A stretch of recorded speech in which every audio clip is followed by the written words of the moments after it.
Halo, senang sekali Anda bergabung lagi dalam pembahasan kita. Hari ini kita mau ngobrolin sesuatu yang rasanya dekat banget ya sama keseharian orang tua, Iya, yaitu gimana caranya menghadapi situasi-situasi sulit, konflik-konflik yang ya nggak bisa dihindari lah dalam mengasuh anak. Titik-titik panas yang kadang bikin energi terkuras habis. betul sekali.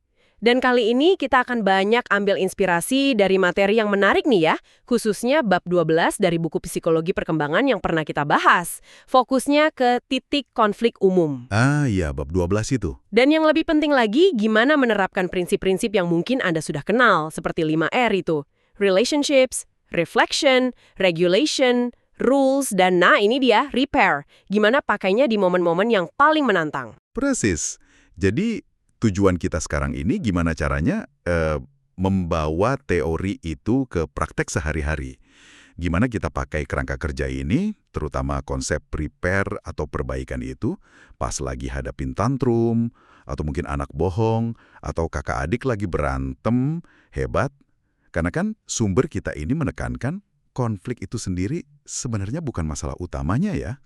Justru itu, disitulah letak pergeseran cara pandang yang menurut saya penting banget. Bab 12 ini mengingatkan kita kalau konflik itu bukan tanda kita gagal sebagai orang tua.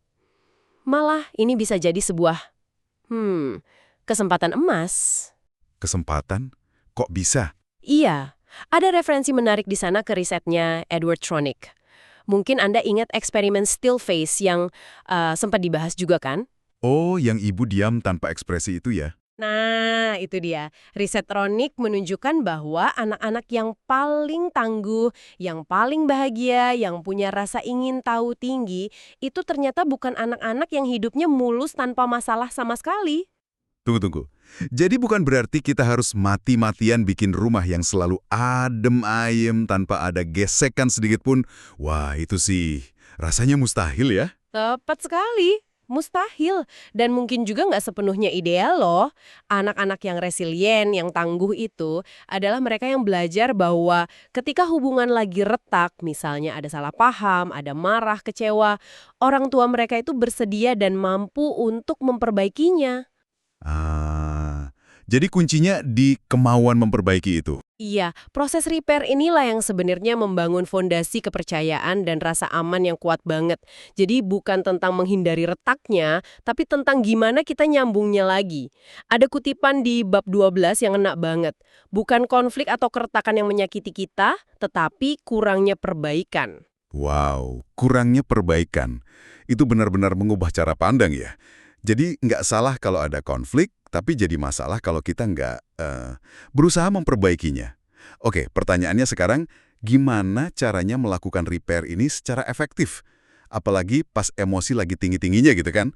Aduh, rasanya susah banget mikir jernih di tengah badai. Anda menyentuh inti kesulitannya. Dan bab 12 ini kebetulan nawarin alat bantu praktis nih buat momen-momen panas itu. Semacam akronim yang gampang diingat, balance. Ini kayak peta jalan kecil lah buat bantu kita merespons dari tempat yang lebih tenang, lebih sadar, bukan sekedar reaksi impulsif gitu. Balance. Oke. Ini kedengarannya menjanjikan. Boleh kita bedah satu-satu? B yang pertama itu breathe, bernafas. Oke, ini klasik ya, tapi fundamental banget. Tarik napas dalam, hembuskan pelan-pelan. Langkah pertama buat menenangkan sistem saraf kita yang mungkin udah nyala duluan. Persis. Anggap aja ini tombol reset fisiologis kita. Sebelum kita bisa mikir jernih atau nyambung lagi sama anak, kita perlu nurunin dulu level adrenalin kita sendiri. Ini regulation dalam bentuk paling dasar. Sip, lanjut ke AK, acknowledge your own baggage, akui beban Anda. Ini menarik. Maksudnya kita perlu sadar kalau mungkin reaksi kita saat itu tuh dipicu sama pengalaman masa lalu kita sendiri. Sumbernya bilang cukup kasih anggukan kecil aja ke beban ini, tapi jujur nih, pas lagi di tengah anak teriak-teriak, rasanya kok susah ya mau introspeksi mendalam gitu. Gimana praktisnya nih? Pertanyaan bagus banget. Dan ini penting, mengakui beban di sini bukan berarti Anda harus duduk terus meditasi soal masa kecil Anda pas lagi chaos gitu ya. Bukan. Iya juga. Sip. Lebih kayak, kesadaran kilat aja. Oke, saya ini lagi marah banget sekarang. Ini 100% soal perilaku anak, atau ada bagian dari diri saya yang terpicu secara personal karena alasan lain ya? Sekedar menyadari potensi pengaruh bagasi ini aja udah bantu kita bikin sedikit jarak antara stimulus, yaitu perilaku anak, sama respons kita. Ini langkah reflection yang cepat. Oke, oke. Jadi lebih ke check-in singkat sama diri sendiri ya. Masuk akal. Berikutnya, L. Let it go. Lepaskan. Lepaskan pikiran katastrofik atau ketakutan berlebih untuk sementara. Fokus pada saat ini. Nah, ini juga nih, kedengarannya lebih gampang diomongin daripada dilakuin. Gimana caranya melepaskan pikiran jelek pas lagi kesel banget? Betul, ini memang latihan. Melepaskan di sini bukan berarti kita menyangkal perasaan atau masalahnya ya. Tapi lebih kayak, coba tekan tombol pause sebentar buat narasi negatif yang muter-muter di kepala. Duh, dia nggak pernah dengerin. Atau, wah ini bakal jadi bencana. Atau, aku gagal nih jadi orang tua. Dengan sengaja kita stop alur pikiran itu sejenak, kita kasih ruang buat otak rasional kita buat kerja lagi. Oh, jadi kayak nunda kepanikan sebentar gitu ya? Oke. Terus, A lagi, assess the present situation. Nilai situasi saat ini. Apa yang sebenarnya terjadi? Perilaku anak ini wajar nggak buat usianya? Ini beneran situasi darurat atau cuma, ya, nyebelin aja? Ini langkah reflection lagi ya, tapi fokusnya lebih ke kondisi sekarang. Benar, setelah kita sedikit lebih tenang, terus udah melepaskan narasi katastrofik tadi, kita jadi bisa ngelihat lebih objektif. Oh, ini tantrum balita biasa. Oh, ini remaja lagi ngetes batasan. Ini situasi bahaya nggak sih? Atau cuma bikin nggak nyaman aja? Penilaian yang lebih akurat ini penting banget buat nentuin respon yang pas nantinya. Lanjut. N. Notice. Perhatikan. Amati bahasa tubuh kita sendiri dan anak. Apa sensasi di tubuh kita? Postur anak gimana? Nada suaranya? Tubuh itu seringkali ngasih petunjuk soal keadaan emosi yang sebenarnya. Iya, ini kayak jadi detektif emosi gitu. Kita perhatiin rahang kita sendiri yang mungkin mengeras, bahu tegang, atau sebaliknya, mata anak yang nunjukin rasa takut di balik marahnya. Data nonverbal ini kaya banget informasinya dan bantu kita paham gambaran utuh, bukan cuma kata-kata yang keluar. Ini bagian dari membangun kesadaran, mindfulness ya, dalam interaksi. Oke. Terus, C. Connect. Nah, ini soal nunjukin empati ya. Memvalidasi perasaan anak meskipun kita nggak setuju sama perilakunya. Mungkin dengan bilang, Mama lihat kamu kecewa banget ya karena... Atau sekedar, ya, taruh tangan di bahunya kalau situasinya memungkinkan. Ini kunci dari relationships. Koneksi itu jembatannya ke repair. Dengan nunjukin kalau kita melihat dan mengakui perasaan anak, aku dengar kamu marah. Sebelum kita masuk ke solusi atau konsekuensi, itu penting banget biar anak merasa dipahami, bukan cuma dihakimi. Dan terakhir, engage, bertindak. Jadi setelah lewat langkah-langkah tadi, udah lebih tenang, udah sadar pemicu diri, udah nilai situasi, udah perhatiin sinyal, dan udah coba nyambung, baru deh kita ambil tindakan atau merespon secara sadar dan bertujuan. Betul sekali. Respons yang muncul dari tempat yang kayak gini pasti akan beda banget sama reaksi impulsif di awal tadi. Mungkin responsnya adalah menetapkan batas dengan tenang, atau nawarin pilihan, atau mungkin mutusin kalau ini saatnya buat do-over, yang nanti kita bahas ya. Oh iya, do over. Yang penting, tindakan ini datang dari pertimbangan, bukan sekedar ledakan emosi. Nah, keseluruhan proses balance ini sebetulnya adalah latihan aktif dalam regulation, reflection, dan membangun fondasi untuk repair dalam relationships, sambil tetap ingat sama rules atau aturan keluarga. Wah, kerangka balance ini benar-benar ngebantu mecah proses yang rumit ya. Coba kita terapkan ke contoh nyata deh, dari bab 12. Misalnya isu klasik nih, anak berbohong. Kenapa sih mereka bohong? Sumbernya bilang, seringnya kan karena takut ya. Takut konsekuensi, atau mau ngehindarin hukuman. Dan cara kita nanya itu bisa ngaruh banget loh ke kejujuran mereka. Bab 12 ngasih contoh, kita nanya, kamu udah sikat gigi, padahal kita tahu persis dia belum. Itu kan hampir kayak ngejebak anak buat bohong kan? Oh iya, bener juga. Terus gimana pendekatan yang lebih baik? Sumbernya nyaranin buat nyatain observasi aja, jangan pertanyaan nuduh. Misalnya, Mama perhatiin, sikat gigimu masih kering nih. Rencanamu gimana supaya gigimu bersih sebelum tidur? Gitu kali ya? Tepat. Pendekatan kayak gitu lebih kolaboratif sifatnya. Kita nyatain fakta, sikat gigi kering, terus buka ruang buat solusi. Apa rencanamu? Ini ngurangin kebutuhan anak buat defensif dan ningkatin kemungkinan adanya percakapan yang jujur. Atau paling nggak ya lebih susah buat mereka bohong tanpa merasa kebaca. Ini ngebangun relationship yang lebih kuat jadinya. Tapi jujur deh, dibohongin itu kan rasanya nyebelin banget ya. Kadang susah buat nggak meredak-meredak gitu. Nah, bab 12 ini punya tips menarik soal ini. Pakai kekuatan distraksi buat diri kita sendiri sebelum respons. Ingat studi soal punching bag? Oh iya, yang itu. Ternyata kan, melampiaskan amarah secara fisik itu nggak selalu bantu. Lebih baik alihin energi, lari kecil kek, cuci muka, dengerin lagu sebentar, baru hadapi anak. Kebohongan kan biasanya bukan situasi darurat yang butuh respons detik itu juga. Ini contoh regulation diri yang praktis banget buat orang tua. Kita bikin jeda antara stimulus dibohongin sama respons kita. Kasih waktu buat sistem saraf kita tenang dulu, biar kita bisa merespons dengan tujuan repair dan pembelajaran, bukan cuma kemarahan. Dan ini nyambung banget sama konsep lain yang juga disinggung di bab 12, self-forgiveness atau memaafkan diri sendiri. Iya. Memaafkan diri sendiri. Ini penting ya, soalnya kan kita pasti pernah lah ya, gagal ngerapin balance, atau tetap aja kelepasan marah karena dibohongin gitu kan. Rasa bersalah setelahnya itu bisa bikin kepikiran banget. Tepat sekali. Bab 12 itu menekankan kalau jadi orang tua itu bukan soal kesempurnaan. Kita pasti akan bikin kesalahan. Kita pasti kadang bereaksi berlebihan.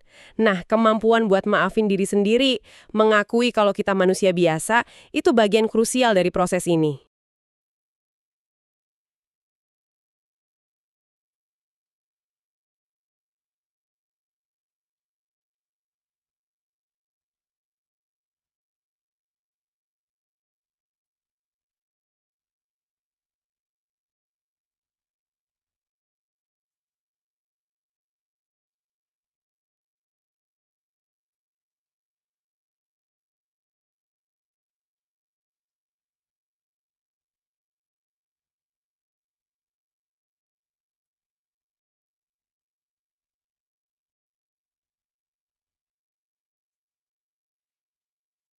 Yang justru bikin kita makin susah buat melakukan repair baik sama diri sendiri maupun sama anak.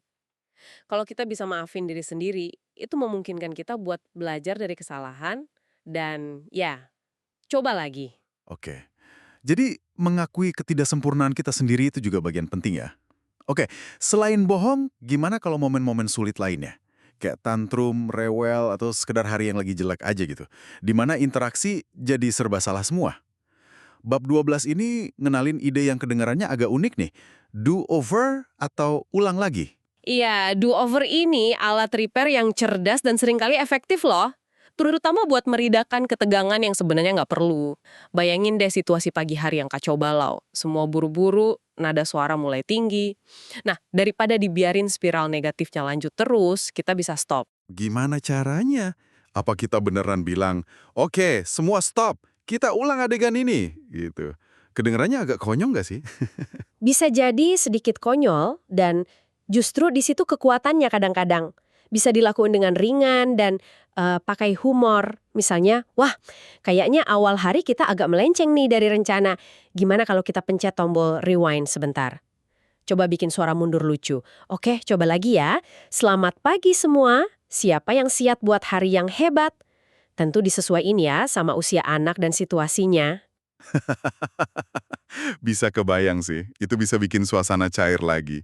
Tapi apa ini nggak kayak mengabaikan masalah atau perilaku buruk yang mungkin udah terjadi sebelumnya? Nah, itu poin penting. Do-over itu bukan berarti menghapus atau maafin perilaku yang nggak pantas ya. Ini lebih ke orang tua atau bahkan anak juga bisa ngambil tanggung jawab atas cara interaksinya berjalan, terus secara sadar milih buat coba pendekatan yang lebih baik. Ini bentuk repair yang langsung banget dan juga ngelibatin reflection. Oke, cara tadi nggak oke, yuk coba cara lain. Ini juga ngasih contoh kuat ke anak kalau kesalahan dalam komunikasi itu normal dan bisa diperbaiki. Menarik, menarik. Jadi, do-over buat ngeriset interaksi. Oke, terus gimana kalau konfliknya itu ngelibatin lebih dari satu anak? Pertengkaran kakak adik atau sama temen? Itu kan juga area yang sering bikin pusing kepala ya. Prinsipnya sama, tentu saja. Bab 12 itu ngeliat konflik antar saudara atau teman, ini sebagai semacam laboratorium sosial alami. Ini kesempatan emas buat anak melatih keterampilan penting kayak negosiasi, berbagi, memahami sudut pandang orang lain, itu empati ya, sama cari solusi bareng. Peran kita sebagai orang tua di sini jadi apa dong? Wasit? Hakim? Sebaiknya sih lebih kayak fasilitator atau mediator netral kalau memungkinkan ya. Jadi daripada langsung mutusin siapa salah siapa benar, kamu tuh yang mulai duluan. Kita bisa bantu mereka saling dengerin. Mungkin dengan pertanyaan kayak, oke, coba ceritain apa yang terjadi dari sudut pandangmu. Terus ke anak yang lain. Sekarang giliran kamu. Menurutmu, apa sih yang dirasain kakak adik temenmu tadi?